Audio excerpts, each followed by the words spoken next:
अरे दोस्तों, कैसे हैं आप सब। उम्मीद है अच्छे होंगे। मैं भी बहुत बढ़िया हूँ दोस्तों। स्वागत है आपका आपके अपने यूट्यूब चैनल में स्टार्ट विद आदित्य में।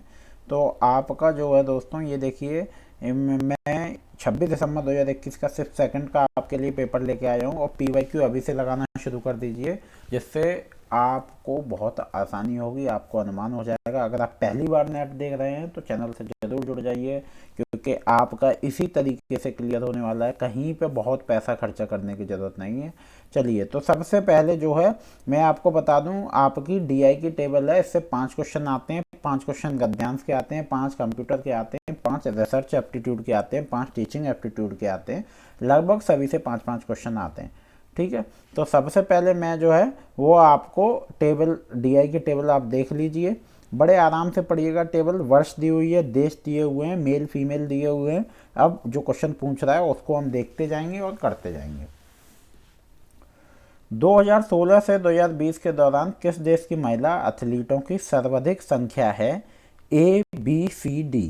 तो आपको बताना है कौन से देशों की। ABCD 4 हैं और 2016 से 2020 तक, 16 से 20 तक महिला फीमेल पे देखिएगा तो किस में सबका टोटल करेंगे और जिसका ज़्यादा होगा उसका हम बता देंगे। तो आपने जब सबका टोटल किया तो आपको पता चला कौन से में है सबसे ज़्यादा। ए देश में सबसे ज़्यादा है, 21.5 सैकड़ा है। चलिए, 2017 में महिला एथलीट कितने प्रतिशत हैं, आपको परसेंट बताना है। 2017 में यहाँ पे सेकंड वाला देखिए, और 2017 की सारी महिलाओं का परसेंट आपको बताना है। कितने परसेंट महिला है टोटल कर लीजिए, उसके बाद परसेंट में कर लीजिए तो आपका सही उत्तर आ जाएगा। तो ए ऑप्शन है आपका 37%, 38%, 39%, 40%। तो सी आपका सही है, वो है 39%। अब कुल एथलीटों मेल और कुल एथलीट में पुरुष और महिला का टोटल करिए, फिर महिलाओं का टोटल करिए, फिर परसेंटेज निकाल दीजिए जितना टोटल पुरुष महिला का है। 2016 में औसत पुरुष एथलीटों और 2017 में औसत पुरुष एथलीटों के बीच अंतर को ज्ञात कीजिए। 0.6, 0.7, 0.8 और 0.9। तो यहाँ पे जो है सही उत्तर नहीं दिया गया है। उसका उसका मतलब ये है कि जो क्वेश्चन है और जो विकल्प हैं वो मिलता हुआ नहीं है, इस वजह से वहाँ पे सही उत्तर नहीं दिया है। आयोग ने इसका कोई उत्तर सही नहीं किया था। और 0.17 ये आपका, यदि 2016 एवं 2017 कुल पुरुष एथलीटों की संख्या ली जाए तब का अंतर 0.7 आएगा। 2016 से 2020 के दौरान किस देश का कुल पुरुष महिला अनुपात सर्वाधिक है? ABCD। तो आपका जो सही उत्तर है वो है डी देश का जो है वो है। अगला प्रश्न है आपका, 2016 से 2020 के दौरान किस देश के पुरुष एथलीटों की संख्या न्यूनतम है? ABCD। तो न्यूनतम है आपकी सी देश की। यहाँ बस कुछ नहीं करना है, आपको टोटल करना है। पुरुष बोल रहा है तो पुरुष देखिए उसी ईयर में उसी देश के, और अगर महिला बोल रहा है तो महिला देखिए। अगला प्रश्न है आपका दोस्तों, अगर आपने चैनल को सब्सक्राइब नहीं किया है तो सब्सक्राइब जरूर कर लें, साथ में बेल आइकन दबा दें, वीडियो को लाइक शेयर कमेंट करते रहिए। ज्ञान प्रबंध के लिए आवश्यक लेखाचित्र संगठक और बुद्धि उपकरण का प्रकार क्या है, जो दूसरों के साथ सहयोग से बनाए गए लेखाचित्र द्वारा अधिगमकर्ता की व्याख्या करने, प्रस्तुत करने और सूचना को व्यवस्थित करने में मदद कर सकता है? तो अवधारणा, मानचित्रण, भावभंगिमा प्रदर्शन, अति उच्च हाइपर मीडिया और अपसारी प्रश्न। तो ए आपका सही उत्तर है, अवधारणा मानचित्र। उस प्रक्रिया का क्या नाम है जिसमें श्रोता वक्ता को सुने हुए नए संदेश तथा संप्रेषित संदेश के विषय में प्रतिपुष्टि प्रदान करता है तथा उसे बताता है कि उसे किस प्रकार आदर किया जा रहा है? सक्रिय रूप से श्रवण प्रतिक्रिया करना, सक्रिय श्रवण करना, सेंटरिंग व्यवहार और अनुकूली शिक्षण करना। तो सी आपका सही है, सेंटरिंग व्यवहार। सूची 1 को सूची 2 से मिलान कीजिए। अब आपकी सूची 1 संगठन है, सूची दो में मूक के लिए पाठ्यक्रम की प्रकृति है।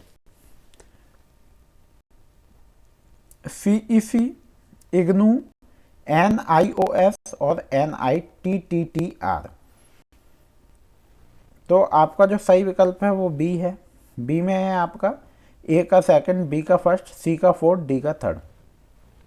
CEC अवर स्नातक शिक्षा, इग्नू विद्यालय से बाहर के विद्यार्थी, और NIOS जो है वो है आपका विद्यालय शिक्षा, और NITTER है वो है शिक्षक प्रशिक्षण कार्यक्रम। चलिए स्वयं वाला जरूर पढ़ें, स्वयं का क्वेश्चन जरूर आता है, मूक में से क्वेश्चन जरूर आता है, कंप्यूटर में आपका बिट बाइट वाला क्वेश्चन जरूर आता है। तो ये कुछ प्रश्न हैं, इनको जरूर पढ़ लें, ये प्रश्न जरूर आते हैं। ठीक है, चलिए अगले प्रश्न की ओर चलते हैं। कथन एक अधिगम संगठन शिक्षकों का अभिकथन उनका पेशेवर विकास और बालकों के अधिगम उनकी शिक्षा अपरिहार्य रूप से परस्पूरक और परस्पर पुनर्बलित करती हैं। कथन 2 है अंत व्यक्तिक समझदारी, भावनाओं और विचारों के आंतरिक जगत और उसके साथ नियंत्रण और जागरूकता पूर्ण कार्य की योग्यता के विकास को शामिल नहीं करती। उपयुक्त कथनों के आलोक में नीचे दिए गए विकल्पों में से सबसे उपयुक्त उत्तर का चयन कीजिए। कथन 1 और 2 दोनों सही हैं, कथन 1 और 2 दोनों गलत हैं, कथन 1 सही है लेकिन कथन 2 गलत है, कथन 1 गलत है लेकिन कथन 2 सही है। तो सी जो है वो आपका सही उत्तर है, कथन 1 सही है लेकिन कथन 2 गलत है। निम्नलिखित में से कौन से व्यक्तिगत क्षमता का निर्माण करते हैं? समानुभूति, अभिप्रेरण, सामाजिक बुराइयां, स्व जागरूकता, आत्मनियंत्रण। तो आपका सी है, सी जो है वो आपका सही उत्तर है। सी आपका है बी, डी और ई, स्व जागरूकता, आत्मनियंत्रण। मुख्यतया सीमित उत्तर वाले प्रश्नों को पूछने का तरीका जो लोगों को नियामक मानदंडों के परीक्षण के संबंध में प्रयुक्त किया जाता है उसे इस रूप में जाना जाता है: अपगामी तकनीक, शब्दचित्र तकनीक, व्याख्यात्मक तकनीक और बहिर्वासी तकनीक। तो बी आपका सही उत्तर है, बी है शब्दचित्र तकनीक, आपका एकदम सही उत्तर है। वहाँ वैधता का कौन सा प्रकार होता है जिसमें एक ऐसा सिद्धांत जो कि अवधारणा जो कि प्रासंगिक है उससे शोधकर्ता को परिकल्पना निर्मित करने के लिए प्रोत्साहित किया जाता है? निर्मित वैधता, समवर्ती वैधता, अंकित फेस वैधता और अभिसारी वैधता। तो ए जो है वो आपका सही उत्तर है, ए है निर्मित वैधता। देखिए अगला प्रश्न आपका कथन का है। अभी आपके असर्शन और रीजन वाले प्रश्न और आएंगे, इस वीडियो में नहीं, मैं अगले में आएंगे, जिसमें अभिकथन और तर्क दिया होता है, उसके 4 विकल्प होते हैं। यहाँ 2 कथन है, इनके 4 विकल्प होते हैं। कूट संकेतन को संदर्भ परिणामों, अंतक्रिया के प्रतिरूपों और कारणों से जोड़कर मुक्त कोडिंग, ओपन कोडिंग को पूरा करते हैं। कथन 2 है आंकड़ों का लघुकरण, ब्रेकिंग डाउन, परीक्षण करने, तुलना करने, संप्रतीकरण और संवर्गीकरण की प्रक्रिया एक्सियल कोडिंग होती है। उपयुक्त कथनों के आलोक में नीचे दिए गए विकल्पों में से सही उत्तर का चयन कीजिए। कथन 1 और 2 दोनों सही हैं, कथन 1 और 2 दोनों गलत हैं, कथन 1 सही है लेकिन कथन 2 गलत है, कथन 1 गलत है लेकिन कथन 2 सही है। तो कथन 1 और 2 सही है लेकिन कथन 2 जो है वो आपका गलत है। फिर से आपकी मैचिंग आ गई, मैचिंग बहुत आती है। तो आपकी सूची 1, सूची 2, चयनात्मक कूट, आरंभिक कूट संकेतन और केंद्रित कूट संकेतन और सैद्धांतिक कूट संकेतन। तो आपका जो सही और वो है वो ए आपका सही है, ए का सेकंड, बी का फोर्थ, सी का फर्स्ट और डी का थर्ड। देखिए चयनात्मक कूट संकेतन व्याख्या भी दी हुई है, पूरा डिटेल में दिया हुआ है। आपका अगला क्वेश्चन है गूगल फॉर्म जैसी ICT एप्लीकेशन का उपयोग करते हुए सर्वे फॉर्म तैयार करने के विभिन्न चरण हैं। प्रश्न प्रकार का चयन और उसे तैयार करने, सर्वे फॉर्म को नाम देना, सेव करना, सी प्रश्नों को अनिवार्य बनाना, विकल्प रखना, डी प्रतिक्रिया देने वाले साथ साझा करना और ई सेटिंग का विन्यास। तो आपका जो सही उत्तर है वो है दोस्तों आपका, यहाँ पे कोड दिए हुए हैं, आपको इन्हें लगाना है। तो सी आपका सही है, सबसे पहले ए, फिर सी, फिर बी, फिर ई, फिर डी। तो ये आपका सही है। प्रश्न के प्रकार का चयन एवं उसका निर्माण, प्रश्नों को अनिवार्य श्रेणी का बनाना या विकल्प रखना, सर्वे फॉर्म का नामकरण कर उसको सुरक्षित सेव करना और सेटिंग को विन्यासित करना, कॉन्फ़िगर और प्रतिक्रिया देने वाले उपयोगकर्ता के साथ साझाकरण, शेयरिंग। ठीक है, तो यहाँ आपके 15 प्रश्न मैंने आपके करा दिए, बाकी प्रश्न मैं अगली वीडियो में कराऊंगा। और अगर आपने चैनल को सब्सक्राइब नहीं किया है तो सब्सक्राइब जरूर कर लें, साथ में बेल आइकन दबा दें, वीडियो को लाइक शेयर कमेंट करते रहा करें।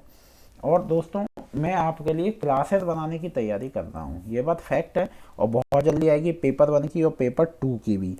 तो अगर आपने चैनल को सब्सक्राइब नहीं किया है तो सब्सक्राइब जरूर कर लें और जब भी वीडियो आया करे तो उस समय ना हुआ करे तो थोड़ा सा समय निकाल के वीडियो ज़रूर देखा करिए। उम्मीद है दोस्तों आप वीडियो अच्छी लगी। मिलते हैं अगले वीडियो में। राधे राधे, धन्यवाद।